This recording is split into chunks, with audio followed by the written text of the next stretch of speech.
Good. Let's have a look here. Oh, that's saying that. Good. Well, welcome everybody. Good evening. We've got a real treat for you tonight. We've got the wonderful Jack Fenton here, giving us this is kind of Mark II, isn't it, Jack? Because we tried this before and all sorts of weird things were going on in Facebook land. Yeah, no, it didn't. It accused us of certain things, didn't it? Really, but we're here. Yeah, it was a very odd time. So anybody who knew at the time, then we were getting Facebook kicking us off for the nudity and all sorts of things. We do try and, as a minimum standard, keep our clothes on with these things. But, we do. Here we are. So it's all going to happen tonight. Oh, we got loads of people coming already. Say hi, everybody. So I can see you in the room. Hi, everybody. So, this is the last chat of this little group of chats because I'm going on holiday. So I can't think of anybody better to kind of finish off this little season with than Jack. So welcome, Jack. Thank you for having me. I'm really excited about this tonight. We're going to talk about self-care and we're going to unpack that in all different ways. But for anybody who doesn't know you, Jack, just tell us a little bit about what you do, what your passions are. Cool. Yeah. Okay. So I'm Jack. Hello. So I would describe myself as a nosework and reactivity specialist. So I primarily work with dogs with additional needs. So these dogs might be reactive, they might be anxious. We might label them as fizzy, and by fizzy I just mean dogs that struggle to cope in ordinary situations that manifest in kind of chronic excitement, maybe, or chronic frustration, or whatever label we want to use. And a lot of the work that I do within those kind of dog labels, I suppose, is both helping dogs and caregivers feel safe and also giving them experiences and outlets to help them improve their quality of life. So it might be the case that I do a lot of nose work. By nose work, I'm referring to kind of a collection of different activities. Some of you will know it as scent work, some of you will know it as tracking, some of you will know it as man trailing. We do a bit of search and rescue as well. And so a majority of my work is based around helping dogs and people feel safe within the context of their day-to-day life, while also giving them the opportunity to perhaps have different experiences, or the experiences that they should have, but have not been able to get through different means. So for example, I do a lot of different workshops like searching planes. We've run a series of camping weekends for reactive dogs. I've got another one due tomorrow. So a majority of my work, I started off my career with assistance dogs and then moved into kind of pet dog training. And so majority of my work is around dogs who have additional needs. I'm not really someone who works a lot with puppies. I'm not really someone who works a lot with the typical pet dog, I suppose. And a majority of the dogs that I work with, I'm very fortunate and that they feel safe enough to come to me, and the caregivers have a lot of different stories behind them. They're dogs that have been kicked out of classes. They're dogs that have been barred from working with other trainers or practitioners because of their needs that, through no fault of the other trainers or practitioners at all, just weren't able to meet. So I work with I'm very grateful to work with so many kind of incredible people. And so I work a lot within the kind of confines, I suppose, of identifying dogs' needs and the caregivers' needs and kind of a mixture of them, which is why I'm really excited to talk to you tonight about self-care. Yeah, brilliant. Thanks, Jack. And if anybody wants to hear a bit more about Jack's personal backstory, then check out our chat that we had before, because we discussed that a little bit at the beginning.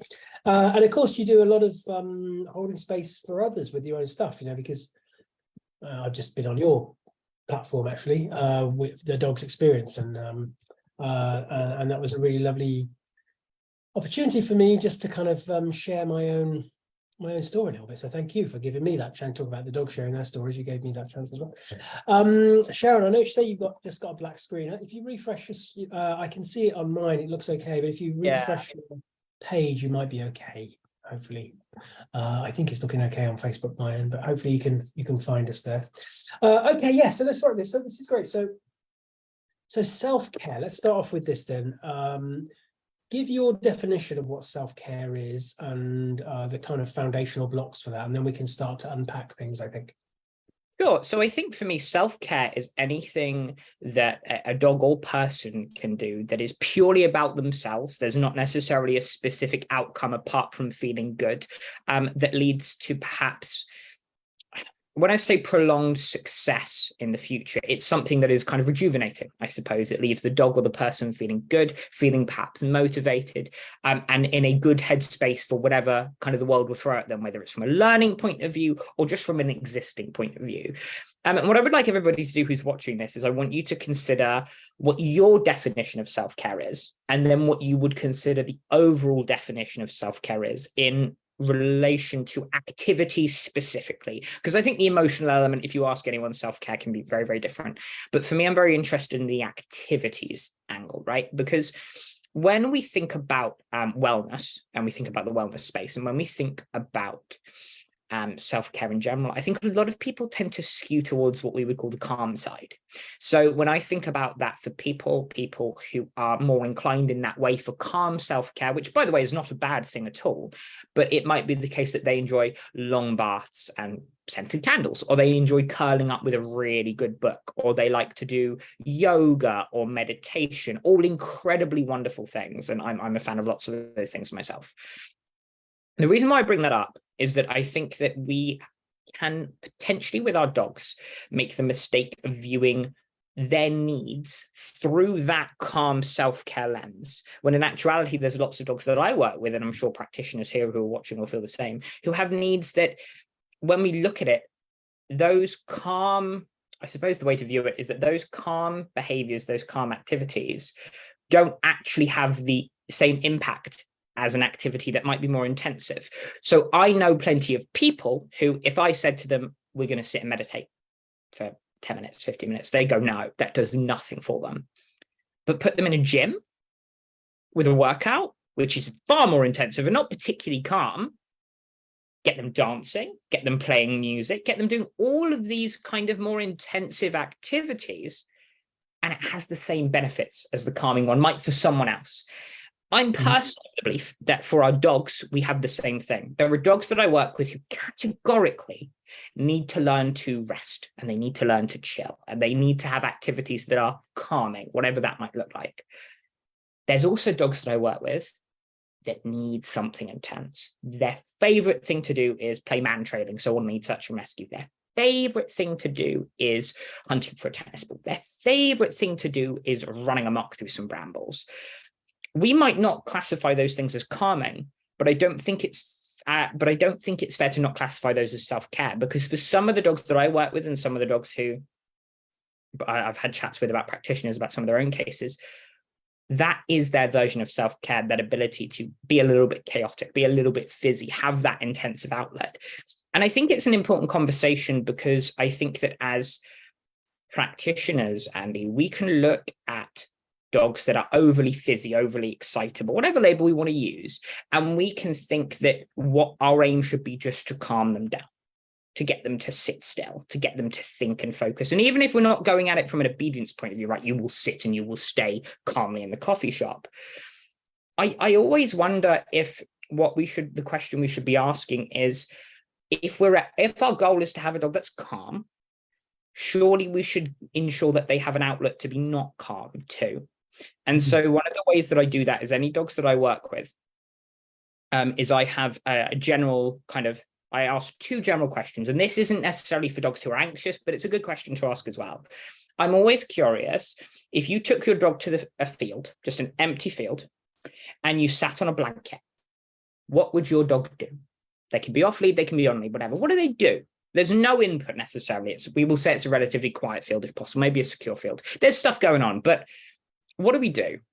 And then the second question I like to ask is, what does your dog really, really like? And I don't necessarily mean in terms of like a food reward or a toy. Those are certainly things as well. You know, I'm partial to a banoffee pie myself.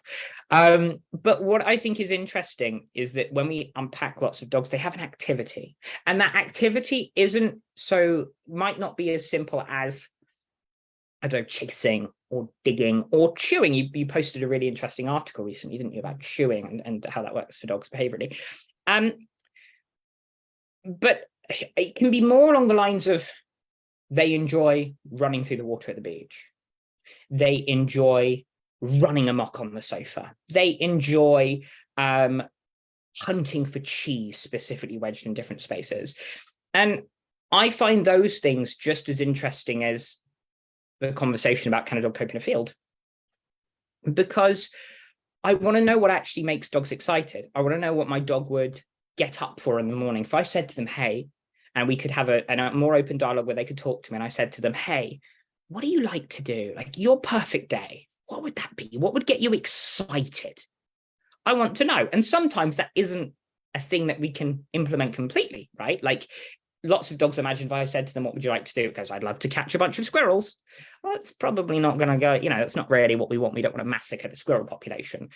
But there will be things within that, certain behaviors, certain concepts, certain elements that we probably can allow our dogs to do. If not for a squirrel, maybe for a toy. If it's a chasing element for that, maybe we can go for a run with them, right? It will depend. It's very individual, as is all self-care. But I think that one of the conversations I really want to see more of in general, just because I'm curious about other people's thoughts, Andy, more than anything, is do we focus as a profession so heavily on calm, and not even necessarily from an obedience point of view, as I was just hinting on, just calm in general, when actually we should probably, in my opinion, be providing equal weight to what gets you going. What's the thing that makes you go woo? And there's going to be some dogs who aren't that way inclined, who actually, you know what? A wonderful amble through the woods on a lead, sniffing, is like the best thing ever. And good for them. And that's awesome. And I work with so many dogs who are like that. But I think sometimes we can view all dogs as needing that.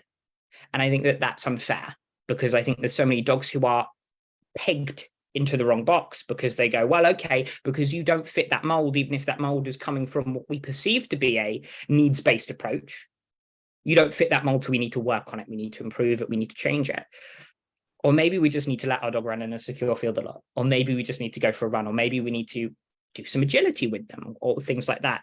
And I'm aware I've just monologued now for ages. The final thing I'll say on that is that the mistake, I think, or the way that we view that is that it isn't so much about outcome. So when I talk about nosework, is, me, and we could be having a chat about the Dalai Lama. I'll bring it back to nosework somehow. When we're talking about nosework in general is viewed as a sport. There's a criteria that we're looking to hit. When I first mentioned it to people, go, no, I just want to do something like what my dog enjoys. And it's like, yeah, like to me, nosework or any sport, agility, whatever, trick, I don't know, whatever it might be. It's not so much about an outcome in terms of we proof this behavior. My dog can do a really cool search in a field. My dog can, search a plane. It's about, if your dog enjoys that and it's a really fun activity, we can go on with no expectations and we can allow them to fulfill that need. So there's my very rambling monologue for you so far. I think it's awesome. A lot of stuff in there. I've been scribbling down some notes and I want to unpack different threads of this, if that's all right. Of course. Because I think one thing that's really important to say, which is that this notion of calm, the thing that we want to see is a dog that's able to regulate well. This is something that is misrepresented, because being well regulated is not the same as being calm. No, absolutely. So being well regulated means I'm going to have these feelings, I'm going to feel what I'm feeling, but I can still hold it together and be present enough to not lose it. I know there's a lot of parents who get told about co-regulation with their children initially. And they think, oh God, I'm really knackered, I'm tired, had no sleep, my child's doing my head in, and I'm expected to be calm and hold space for them. You don't have to be calm. You can be totally knackered and fuming and everything else. It's about regulating yourself enough in that moment.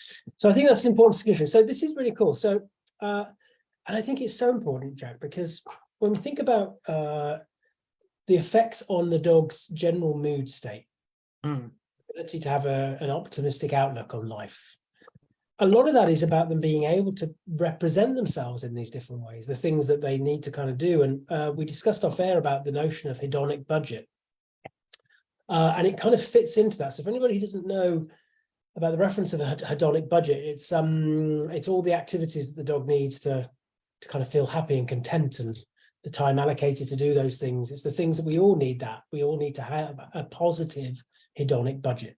We can just have those moments to let our hair down, so to speak, and do those kind of things. And it's important. Whatever that might be, actually. And again, we talked off air about this notion of any form of training and support. I often get asked about, do I see training as bad, because of the whole point of my group and the beyond the operant. Yeah. But training is neutral. it's a neutral thing. It's not good or bad. It's just whatever we do, it's neutral. We have to wait for that feedback to think about what it is we're doing and why we're doing it. And especially in what you're talking about there, Jack, about allowing dogs to experience the things that they want, that brings them joy. Absolutely. And I think what I think is really interesting when we're talking about regulation as well is that, to me, a well-regulated being with any form of emotion, to me, is a being who is capable of expressing themselves in a way that makes sense in the context. So I work with lots of dogs who have had a ton of training, like a ton of training. And again, not bad or good, just training. And we put them in a, say, man training context. And for those of you who don't know, very quick rundown. When you start teaching man training, one of the ways you do it is something called a runaway. So the person, the missing person, will have an item your dog likes. They will go, hey, buddy, I've got this. And they will go and they will just either walk away, run away, depending on the dog's confidence level, hide. And we tell the dog, okay, go get them. And the dog goes and gets them. And there's a game of some description at the end, whether it's the food, whether it's a toy, whatever the dog wants.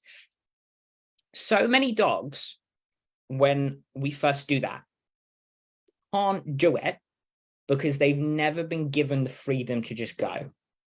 And there's reasons for that. Let me be clear, right? If you've got a huge dog, you don't really want them sprinting after people. That's not really a thing we want. But there's so many big dogs I know who would love to play chase in that manner. What I care about is giving dogs an opportunity to do that in a safe way. And these dogs will do this thing where they will start running and start moving, and they'll check back in with their caregiver and go, can I really do this? And you go, yeah. And they go a little bit further. They go, are you absolutely sure I can? It's like, yes, do it. The second or third time, they're just letting loose. They're just doing it.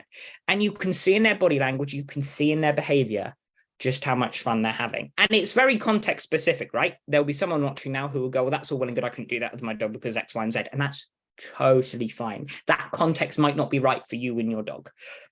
But there are always ways of allowing our dogs the opportunity to express themselves emotionally. Because if they don't have that, I would argue that they'll never be, whatever our aims are, I would argue they will never be properly well regulated if they are unable to have an option to express that. If I had to treat if I was the exact same way and I had to maintain the same level of professionalism as I do with my peers, as I would with my friends, and be the exact same way and not be able to, I don't know, make in-jokes or whatever it might be, I would argue I'm not being very well regulated because I'm not expressing how I truly feel around those people. And I think that with our dogs, we need to be able to give them the outlets to do so as much as possible from a safe perspective. And there's a whole host of different things that we can look at too with that, right? So there's certainly too much of a good thing.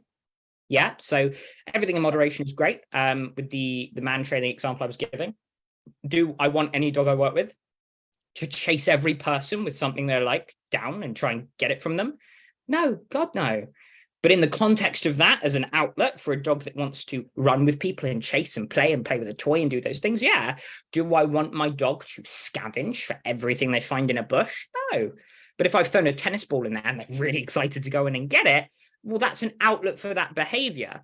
There's a whole bunch of breed-specific stuff we could talk as well. I don't know a lot about collies, but I know, or collies certainly aren't my area of expertise, but obviously sheep balls is quite a popular thing that Kay Lawrence popularized, where they can do herding. So there's all these things. So we wouldn't say that we want a herding breed to herd a car or herd everything, but the outlet to play that game fulfills that need. So I think for me, it's always about looking at the dog and the caregiver too, because I think that caregivers sometimes struggle with the concept that their dogs can be let loose and that won't affect their dog's behavior, or they think that if their dog lets loose that they will, all the training that they've done will unravel.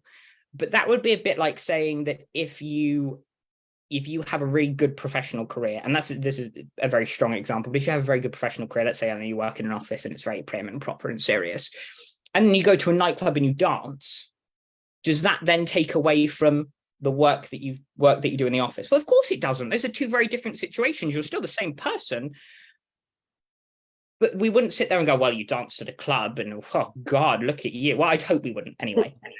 And And it's that balance to me, and that's the balance that I want caregivers to understand. And all I really want people to do, to be honest with their dogs, is I want them to give them outlets that fulfill their needs to reduce everybody's stress. And I think that sometimes we can get very bogged down with the concept of, as you were kind of hinting at, Andy, calmness over well-regulated, because I think well-regulated is a balance of relaxed and hell yeah, let's do this. And I think dogs need both, you know? Well, they do. And I think we have to be realistic to recognize that when some people have a version of calm in their head, what they are really saying is they have a version of compliance in their head. A compliant dog is the dog that's doing what I need them to do, and that's my version of what calm is. And it's that balance, isn't it, between those what's intrinsically rewarding and and we focus a lot on extrinsic rewards, but you have to have stuff that feels good for you and have those outlets. So we're off on holiday next week, so I'll be there with my caftan on and my cocktails and having a great time. And like you say, that's not how I come back and be with. I need that. And we see that a lot with and especially the breed specific outlets, they kind of need that. And once they've had that outlet, they can then go back to kind of doing the stuff that we need them to do in other contexts.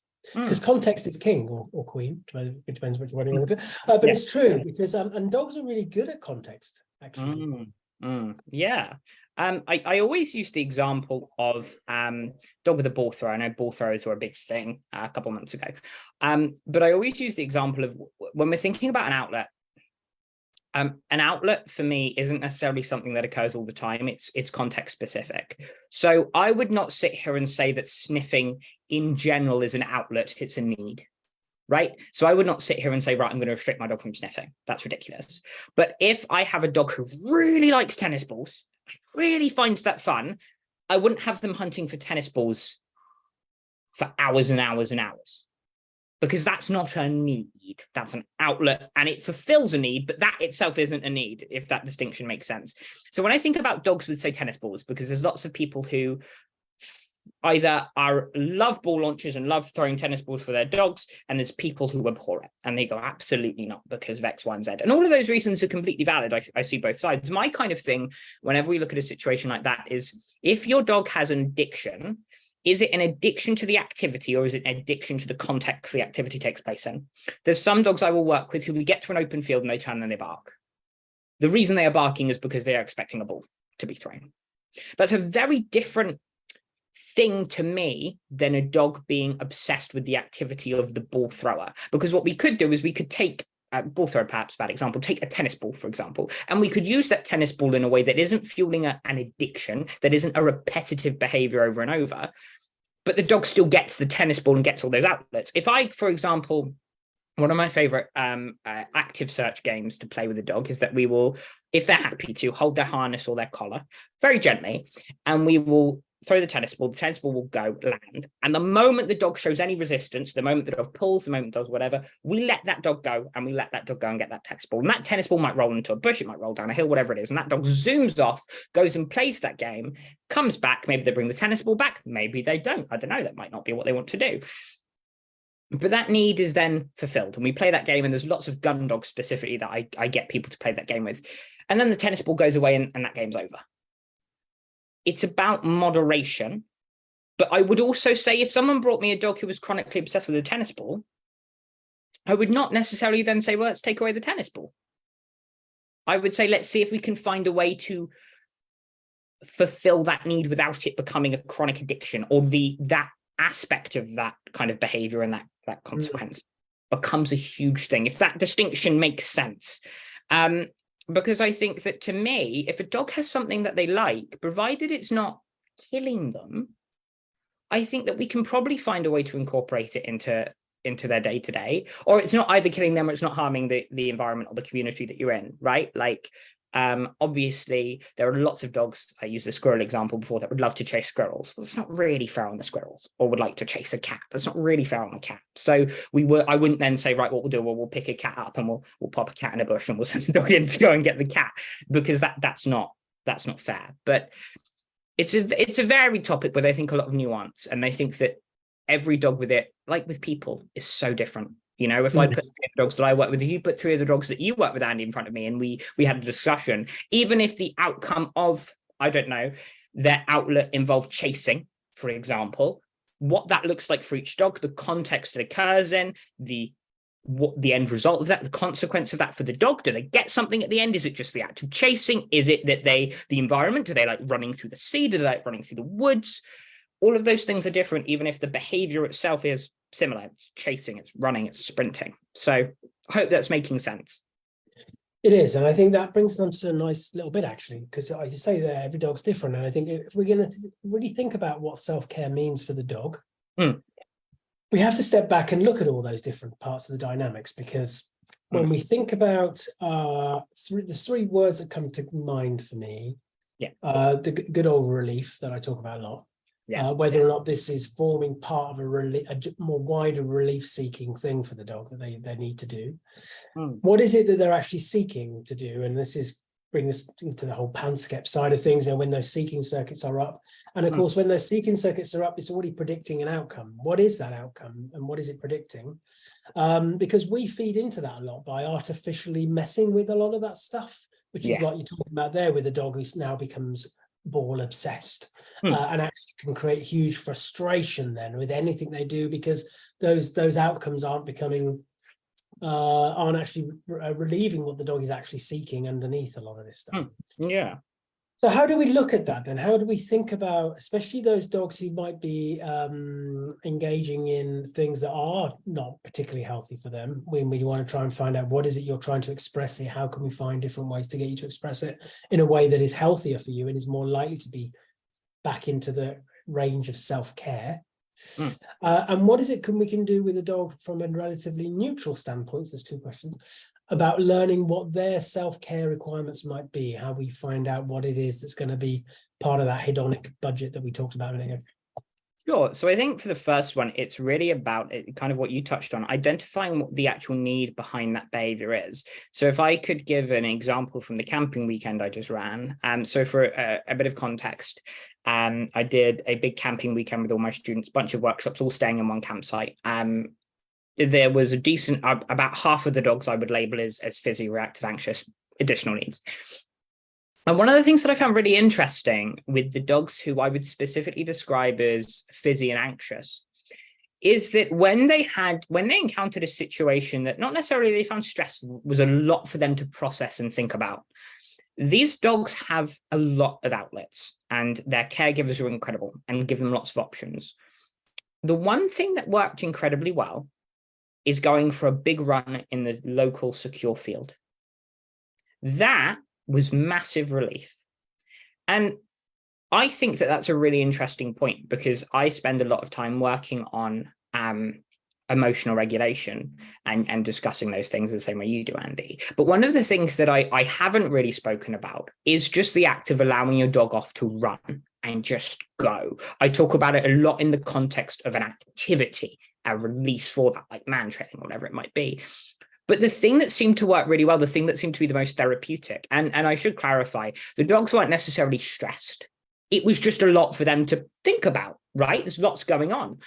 Having a run was kind of the biggest thing. And so one of the things that I always kind of want to identify and will start working harder to do with any dogs that I work with now who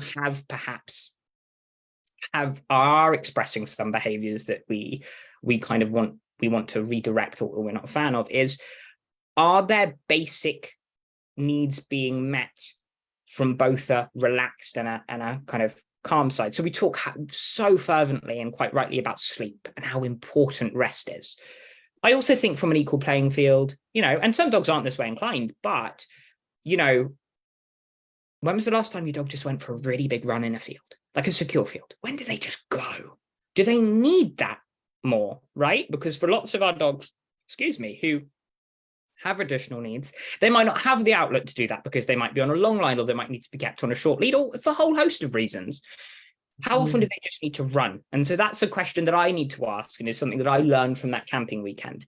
The second thing would then be, that's just a general thing. The second thing would be, when these behaviors are being expressed, is the activity the thing that they like, or is the activity just kind of the the consequence of the emotion. So, for example, there are some herding breeds that I do work with who actually don't really want to herd much of anything. It just so happens that in the context they're in, when they are near a car or something moves quickly, it makes them anxious, and they, because genetically wired that way, that anxiety manifests as that herding behavior.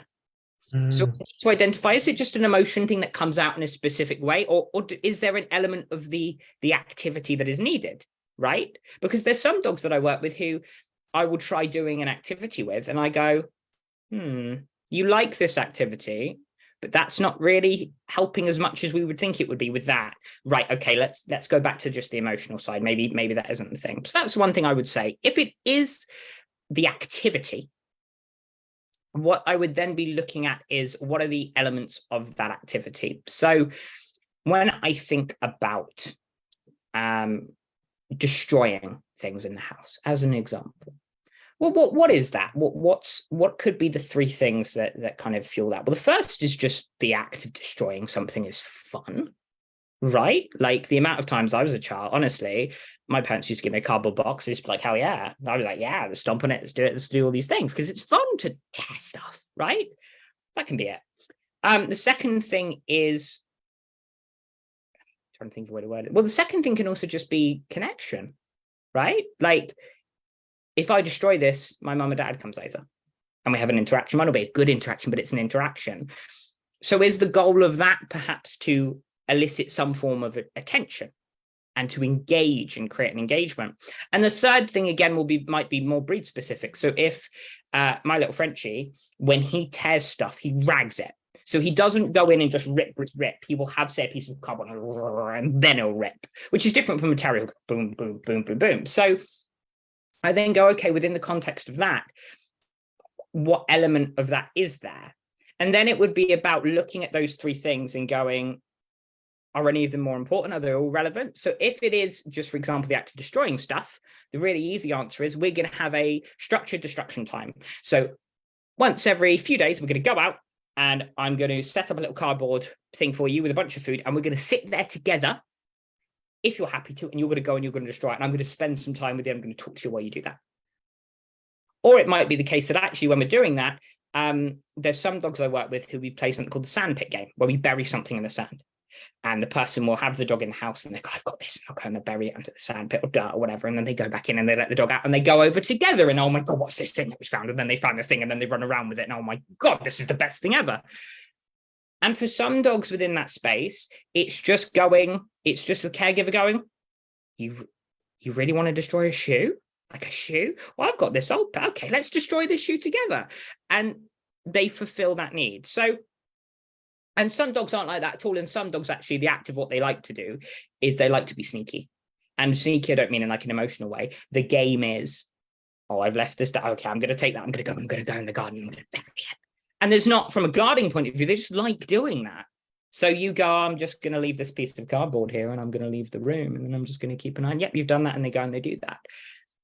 So those would be some of the things with that specific context I would think about. And again, we can look at it from the point of view of when I think about dogs that will tug on arms or tug on sleeves when out and about, and we view it through the lens that it's an activity that they need. There's a need that needs to be met there. That isn't just I'm frustrated, I'm aroused, I'm upset, I'm anxious. If there's I really like that game, then it's about, well, what about that game do you like? Is it the tugging? Well, cool, we can play tug whenever you want. Is it the tugging and the interaction? Because most people, if you grab their arm and tug, you squeal. Is it me with a tug going, oh my God, yeah, okay, well, oh my God, yeah. Is it the physicality? There's some dogs that I play with who our play is literally, we have a toy and the toy's kind of a prop, but I have the toy and I shove them. And they go, oh, okay. And then they come back and I shove them. That's what I do a lot with my Labrador. She loves being shoved. It sounds ridiculous. But if I'm shoving her away, she comes straight back for more. The toy is just a prop to start that game. So those are the kind of things that I would look at, is that a lot of the time, a lot of activities are either a desire to connect in a very specific way, or a desire to disconnect in a specific way too. Some dogs just want to be left alone to go and run in a bush for a bit or run through some bramble. You know, sometimes it's not about me, right? Like my little Frenchie, his favorite game is sniffing around for stuff in the dirt.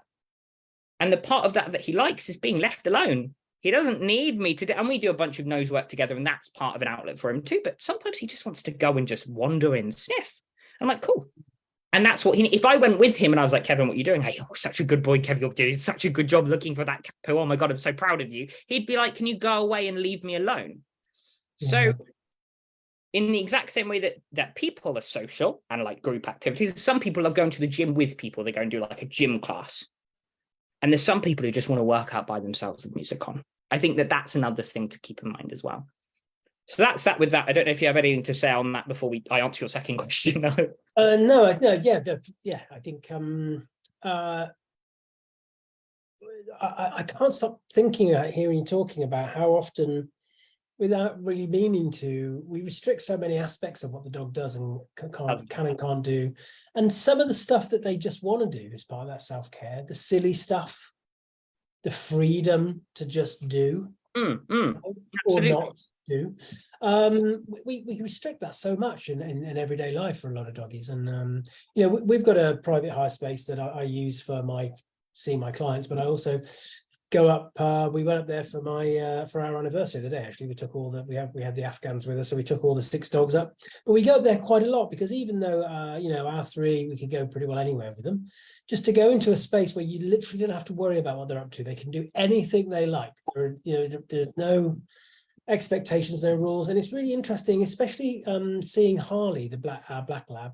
He's in his element there because he doesn't want to keeping an eye on us. And, you know, if we're on a normal walk, Arthur's a bit slow now, and Molly's, you know, Molly. But he can just, we hardly see him for the whole time we're there, Jack. It's 2 acres. He just loves getting his nose down and being completely free to do whatever he wants. And that's the beauty of it, isn't it? And I think as well that, you know, on that topic, you could sit there and you could make the argument, right, that actually, well, Andy, that's all well and good, but you know what you probably should be practicing there is his recall, right? So that we know that actually it's all getting us like, no, like from a kind of more nosework perspective. There we go, Jack's talking about nosework again. There's a dog that I work with called Rosie, and I'm obsessed with Rosie because Rosie adores the game so much. And without going too much into the context of scent work, dogs, when they find the thing that they're looking for, they do something called an indication, which is a behavior effectively. So it could be like hovering the nose over it, could be a sit, it could be down, something like that. Rosie's indication, God love her, is she finds the item and then she goes, and she wiggles. Now we could sit there and we could say, well, actually, that's not the way that should be done. The dog should go and they should do a nose hover, and we should, you know, it's not good. And maybe I'm a terrible trainer for not doing that. But actually, my God, I could probably feed Rosie a ton of food and make her adore doing that nose hover or that sit or that down. But man, she likes to wiggle when she finds it. So why on earth would we restrict that behavior? And again, that's not anything to do with, well, I think that kind of ties back into your point, Andy, about training being neutral, right? Is that there are some dogs who, if I work with them, teaching them that behavior of a freeze or a down or a sit with scent work is their favorite thing, and they will fly and they'll find that thing and they will go, or they'll do a sit or they'll do a down so promptly because they love it, because they are desperate to play that game, not to please, just because they like it. But there's some dogs that I work with that, you know, maybe I'm a bad nose work trainer, I don't know, who just want to go and find the coin and wiggle and have a party, and everyone goes, well, we'll go, well, we'll have a party, you know? It's so important, right? So there's an amazing trainer called Gwen Johnson, who I absolutely adore. And I saw her at the Gun Dog conference that I was speaking at, and she was doing gun dog work as a demo. And Gwen's phrase is, where's the joy? Where's the joy? Where's the joy? And it's always stuck with me. And I think, how many dogs engage in a sport with their caregiver and they really enjoy it, and then the joy is taken away because of those last bits that have to conform to what a judge expects to see. And it's such a shame, isn't it? I've got another great mate down here, really good mate, Jan Jackson, who teaches agility. But you know, it's all about fun. And the number of times that the dog might do something and Jan will say, that's just their way of doing it then. It's not like, no, that's got to be this, and this. We've got to. And I would really invite anybody who does stuff. Remember this thing. Where's the fun? Where's the joy? You know? Yeah. So I love that, Jack, because what are we doing then for that dog? We end up having something that could be a positive part of their hedonic budget and an activity that we can do, taken away from them because now it becomes an extrinsically motivated task. Sure. And one of the things that I think is so important from a sports perspective is I think that we can sometimes view sports as a negative because the outcomes, because there is a perceived outcome. But if you asked any of my students, what is the outcome of the game that we're playing? It's wildly different for everyone. And some people, right, for some of the people, it's about, you know, I really want my dog to track through a town centre, and that's their thing, and they go, I like that. And those people I shouldn't be demonized at all. That is fun. I like tracking my dog through a town centre. What it's about though is going, does the dog know that the goal is to track through the town centre, or is the dog just having a joyful experience? And for me, all I care about is a dog having a joyful experience. I think that for me, one of the things that I care about is that I think there's a kind of, I think theoretically, all training should be fun, right? That's kind of the point, isn't it? But in reality, our expectations aren't about fun. And the great irony is that if our expectations were about joy, we would probably get those results we want anyway. Yes, Jack, yes. You know, that's the really funny thing about it, is that there are so many people that I work with who have anxious dogs who I'm just like, I just want to see you have fun. And they go, I don't know if I can. I'm like, I promise you, we're going to have a great time and you're going to love it. And they'll love it too, but so will you. And when they start doing it, we walk past another dog, or I don't know, they disengage from a pet, whatever, I don't know, whatever the dog's doing. And they go, oh my God, my dog did it. And I went, yeah. And I was like, do you know why that just happened? It's because there's no pressure anymore. And that's what I always tell my students is like, look, I'm supremely confident in my ability to help you. And I'm supremely confident in your ability to find joy in this process. If you think about that endpoint and, oh my God, my dog is anxious and physically reactive, and oh my God, we're not going to do it. You won't do it, not because you're not capable, but because if you, and not from like a toxic positivity point of view, but I want you to seek out the process of the game way more than I want you to think about the endpoint. Because if you just go on this journey with me, if we go on it together, we will actually hit that target that you want. But it's about that process and about going, are you joyful? And one of the things, this is kind of a small tangent, but I think it's an important point to mention. I have a really silly rule that I have for anybody that I meet the first time in a dog training context, okay? Whether it's a class or one-to-one, a behavior consult, whatever it is. My goal is to try and make them laugh. If I've done that, to me, that's a success, because if we've got a bit of laughter, there's a connection. And if there's a connection, there's a bit of relaxation. If there's a bit of relaxation, the dog will be a little bit more relaxed. If the dog is a bit more relaxed, we can have more conversations, and from that, the learning will grow. I can't make dogs laugh, but what I like to do in the exact same way is go, I want to see the dog have a little bit of joy. It might be a dog that's really has a lot of trauma, and that joy might be the act of sniffing a leaf. It might be looking at a sunset. It might be laying down on the floor. It might be watching something go by without reaction. I don't know. That's not really my call. It's not any of our call. But laughter from the person, joy from the dog. And if we get that, everything can flow, you know? Yeah, and people's perceptions change when their mood state turns into more of an optimistic one. And I think, and also interesting to say there about a dog that's traumatized. All the dogs that I've supported over the years that have come to the caregivers in a traumatized and quite shut down state. One of the first things I get when things start to shift is, oh God, they were being really silly today, or they had the zoomies, or they started playing for the first time. And often it is that release of silliness that we start to see that dog who's wanting to engage more. And it's a shame to think that in some cases that silliness might then be shut down because it's not appropriate, right? Yeah. So let's answer the second question then about when we're thinking about identifying our dog's So this isn't necessarily dogs who are struggling with things. This is just, how do we set ourselves up to go on that little journey of discovery about what our dog's intrinsic motivators might be, their own self-care needs, the things that we can help build that positive hedonic budget for them. So for me, it's about, first of all, going in with an understanding that if it's a dog that we would describe as neutral, and maybe a dog that we don't know very well, I always go in with the assumption that you will be surprised and disappointed. And what I mean by that is that when people get a dog, they always go in with expectations. Yeah. So there's people that I work with who go, or that I've done some training with, who will go, you know, I want my dog to be a sports prospect. I want my dog to be a dog that we take camping. I want my dog to be a dog who plays catch with the kids. And then they start doing behaviors with this dog, and they will have an idea of what that thing looks like. So there'll be dogs, for example, who I work with, who their caregivers will say, I really want him to be good in restaurants and cafes and pubs, but he doesn't like food. And therefore we can't. And it's like, whoa. It's like there's tons of ways that we can maybe, and it's not necessarily a stressor. It's not that the dog is stressed or anxious or fearful of those situations. They're just perception is, well, if the dog doesn't like food, what the hell can we do?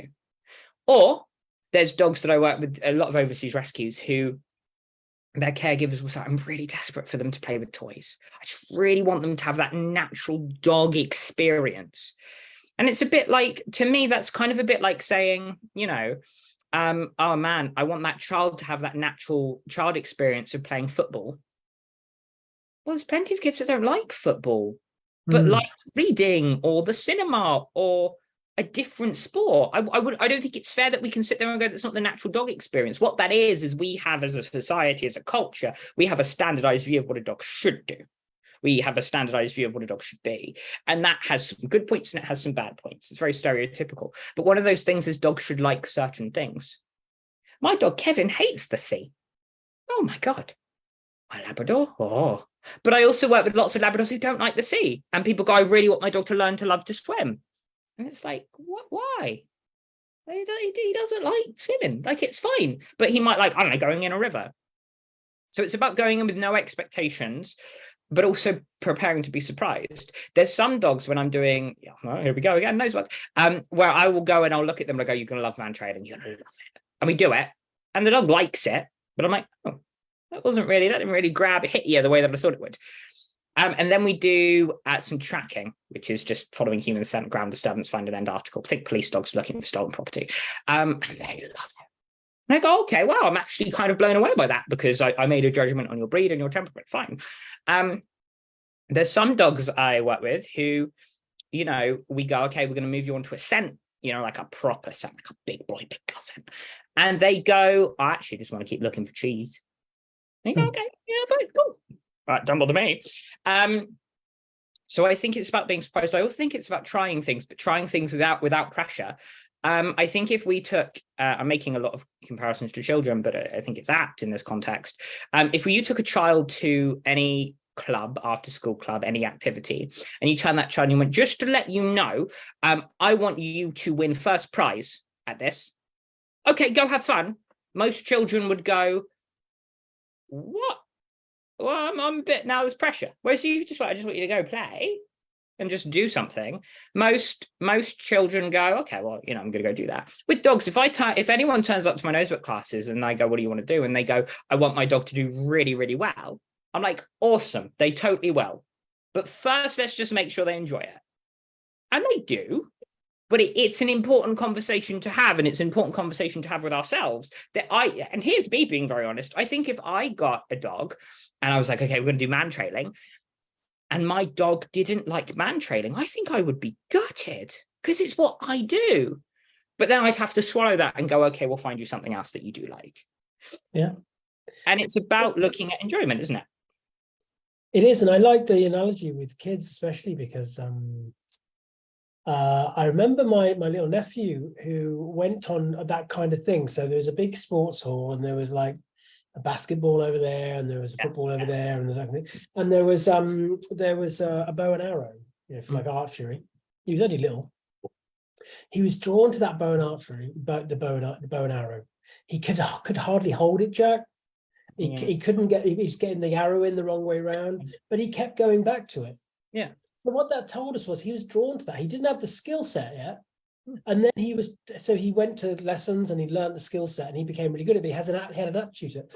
And even for me, my parents pushed me down the piano route. They made me, well, they didn't physically manhandle me or anything, but they got me piano lessons. So of course I did them, but they didn't see me in the garden with my tennis racket pretending to be Eric Clapton, because that it was in front of them what I wanted to do, but I ended up doing something else, you see, because so I think it's the same for our dogs. It is allowing them to kind of let us know in small ways a little glimpse of something that we think actually we could give you a bigger version of that, and I can help for sure. And I think it is hard, we all know I've got friends who would do this as well, who get that young dog already deciding we're going to do agility together, or we're going to do this together. And I think we just have to check that in at the door a little bit, like you say, and just see what we end up with, for sure. Jack, this is brilliant. So a lot of stuff here, and it's really got me thinking about a few things with Molly, actually. Because it's interesting how Molly, because she's the girl, she's got the two older brothers, and we've never really asked anything of her. I mean, she does her own thing, and we've had a very naturalistic upbringing for her, as people know who've heard me share her stories and stuff. But she's ended up adopting a lot of Arthur and Miley, and a lot of Arthur and Harley stuff. Maybe that's one of the consequences of being the youngest child. I don't know. And I think we owe it to her to maybe explore other opportunities, because I haven't actually. She's just said, oh, I see my brother do that, I like that, or I'll do this. But there might be some Molly stuff as part of her own self-care. We haven't given her the environment yet, because she's got the other two dogs with her all the time, to kind of explore. Yeah. For me, I think it comes down to just trying things, right? And just like, there's some dogs that I work with who they come to my nosework classes and they love it. And they also go to a competitive obedience class and they love that too. And those are two very, from a kind of outside perspective, those are two very opposite things. But the dog likes them for different reasons. And you get some dogs who would hate a competitive obedience class and love nosework, and vice versa. But you also get dogs who like both. And I think that it's so important to go with the dog and kind of view dogs as individuals and go. So often, I think we can look at an activity and view the activity as all of its parts, when actually we should look at certain parts. So there are some dogs that I work with nosework, shockingly again, who I could give them anything at the end, a treat, a toy, they don't care. What they actually want is that weird, not weird, but they get a satisfaction out of having completed the game. Yes. And what they stand there proudly and they go, I've done it. And it's not even, because again, I think this is a very egocentric thing. It's not even a praise me. It's I've done it. They don't care about what I'm doing. They don't care about what their caregiver does at the end. They've completed an activity that made them feel good. And they'll quite happily wander back to the car, go in and they'll wait for their go. And sort everybody else. They just like the game. Whereas there's some who actually like the game, and the reason why they do it and the reason why they like it, apart from enjoying the process, is at the end of that, what happens? Well, the missing person gets snogged by them and they go, I'm going to lick you to death and we're going to have a party. And there's some dogs who go, I actually really enjoyed the process. Give me something that I like at the end now, and then we'll go. So I think you can break an activity, you can break a process by just changing one element of it. If I took the dog who enjoys the act of just getting there and going, I've done it, and I went, oh my God, what a good boy you are, so good, and I gave them food, something they really like, they might be less likely to want to play with me again. Yeah. They don't know, or vice versa. It could be the case that actually some dogs, if I went, oh my God, you should just find me because I'm a person and you love me, they go, sod you, give me my tennis ball. Both are completely valid. And this is that balance between intrinsic and extrinsic motivation, really, and recognizing that intrinsic will always trump extrinsic. It just does. When I think about my nephew with the bow and arrow, even though he couldn't quite work it out, even though there's other things on offer, he intrinsically was attracted to that. And I think we have to be careful about how much extrinsic motivation we put on a dog. And it's easy we should always be striving, from what I'm hearing you saying here, to look at ways to support that dog and recognize if we're not careful, we can hinder that process. And worst case scenario, we can poison that process, actually. Yeah, absolutely. I think I also think about it in the view of relationships too. So as I've illustrated through this conversation, I work with lots of dogs with additional needs. My relationship with them, I would argue, for most of them that I've known for a long period of time, well, no, all of them, I would say I have a good relationship with. I couldn't tell you what that looks like in general. It's different for every dog. There's some dogs who I know I would describe as them adoring me, who I've never touched. Probably never will. It's not a part of our relationship. Why? They've not asked for it. I don't need to get that. There's some dogs who, if I didn't say hello to them and fuss them, oh my God, they'd think I'd, abandon them. So I think it's about being aware that the support, when we think about things like relationships, activities, outlets, whatever, is that you can provide support for all of those things, but we need to be aware that we don't pick what our dog gets out of that activity. Yes. They do. They don't even pick it. It's just what they like. And it's up to us to support them, scaffold them, whatever label, and give them that outlet. And that's why I'm such a big proponent of self-care, Andy, because to me, self-care is that support. It's about giving them the outlet, investigating that outlet, and also just asking the question. Imagine if no one asked you, what do you like to do for fun? Imagine if none of your friends ever said to you, hey, you know that thing that you really like? Do you want to go, I don't know, drink cocktails? Do you want to go listen to Dolly Parton? Whatever, right? You at some point you go, oh, we need to ask the question. And sometimes asking the question is enough for people.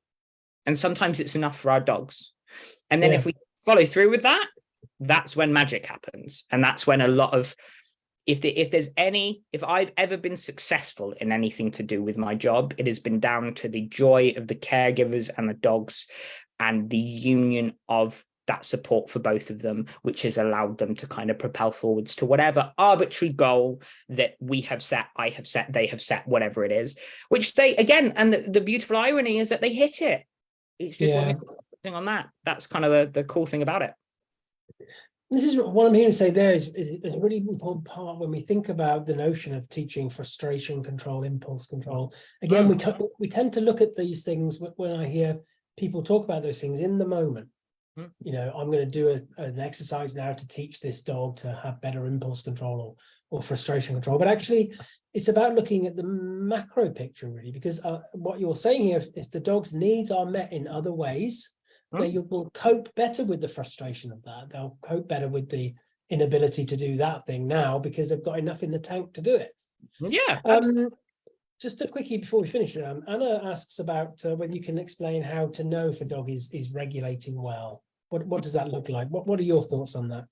Oh, that's an interesting question. Again, very individual, right? So for me, a dog who is regulating well, it would be a dog who, when we look at their behavior, it makes sense in the context of what's occurred, and the after effects of that are not severe. So for example, a dog to me who is well regulated, if we are walking down the street and there is a loud bang, I would expect them to startle. That's a very valid response.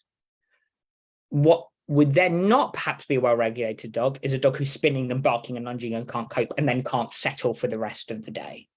On the flip side, a well-regulated dog for me would be a dog who could meet a dog in a park and start playing and have a really fun, boisterous game. But then as we try and move away from that dog, we are unable to because we're so wound up and we're so fizzy, and that might escalate to reactivity or things like that. So it's about, for me, not saying that a dog has to be calm or relaxed or not startled or whatever in specific contexts. It's about going, does that make sense in the context of, I'm trying to think of a way to word it, I suppose, because acceptable isn't what I mean. I can't quite find the word, but a kind of a response that I can understand why they've reached that conclusion, I suppose. And then the after effects of that, being able to look at it and go, does this fit with a regulated worldview? Have you coped with that stray noise that is going to happen in life? Is there any severe adverse effects? With that big game with that puppy that you just played with, are there any adverse effects? And then it's about going, is there anything else in a dog's life that we are showing a behavior, or we are displaying an emotion that is unnecessary or isn't needed in that context? So I always think about guarding as a really key one. So for me, dogs guard, it's the thing that they do, but a dog who is so nervous of someone being near them with a toy or a bone or their food bowl. That to me is a dog that isn't well regulated, because what I want the dog to understand is not only that, look, you don't need to do those things, buddy, is that I'm not a threat to their bowl or their food or their toy. And they can express that, actually, look, maybe, you know what, maybe if I walk near them and they go, I want a bit more privacy with my bone or my bowl, they move it. That's a response that makes sense in the exact same way that if you said to me, hey, Jack, I'm going to try and take a chip off your plate, I wouldn't stab you. I would probably just move my plate out of the way and go, Andy, I'm really sorry. I really like my chips, buddy. Can we, I'll get you some. So that would be my version, I suppose, of what we would look at regulation. But again, it's very individual too. There's so many factors. So I hope that answered that question. Yeah, thanks for that, Jack. And I'll just add a little extra in here just to say that being well regulated, because you answered that side of things, and I think it is about the ability to feel things and experience things and still be able to return to kind of a baseline homeostatic level that our kind of system balances and checks. What's important also to recognize is that being well regulated doesn't mean you don't dysregulate. I class myself as being relatively well regulated, but there will be times when my ability to return to that kind of point of neutrality or whatever it is compromised. And I think, and especially with younger dogs, of course, because their brain hasn't got the full kit yet to help them be able to regulate well. So I think the point about it being a very individual thing is important. But definitely that ability to recover. You and I, we work a lot with dogs who struggle in the social environment, and one of the signs we look for is that recovery rate. That's a sign that dog is starting to cope better because they're recovering quicker after their kind of events. And one last thing on that, if you have a dog who you think, actually, my dog does seem to dysregulate a lot or does struggle with well regulation, we have to think about the principle of nervous system, a general principle of nervous system dysregulation, and ask the questions why. Because often that's a pain thing, it's a trauma thing, it's related to something else that's stopping that nervous system from resetting. That's excellent. Right, well, brilliant. Well, that's it. That's flown by. Jack, amazing. That's we had some really great comments in the chat tonight. I'll come back to you 1 second, Jack, just to think about it. I'm going to have a little break from the lives because I'm going on holiday. So the next one will be the 28th of October. So it's a few weeks away. The amazing Tom Candy is coming in. I've been trying to get Tom to come in for a while. And so that's going to be an amazing one. So anybody who knows Tom, he's just a real wealth of knowledge and information. And we're going to be unpacking things around frustration, Jack, because that fits in today. Fits in nicely. And I've got some amazing guests coming up before Christmas. And a couple of them are biggies. Biggies beyond our normal dog training universe. That's all I'm going to say, and I'm very excited about it. So watch out for this. Okay, Jack, so where can we find more Jack, please?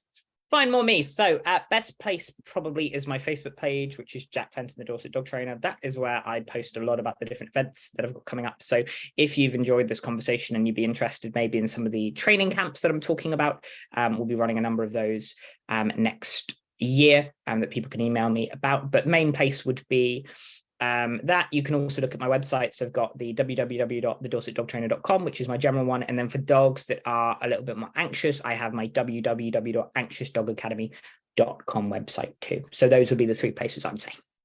Great, brilliant. And we do share, you share stuff and I share stuff of yours in the group as well. So I really loved seeing the feedback from the dog camp you did recently. And it's such a great idea, Jack. And I think to have a space where people can come together and not feel judged, and to see other people with similar experiences and go on the same kind of journeys together. And I think it's a wonderful thing. We need more of that, really, because just by its very nature, a lot of the kind of in inverted commas reactive dog stuff we do in isolation because of the way the dogs are. And so to create that space was a really wonderful thing you've done.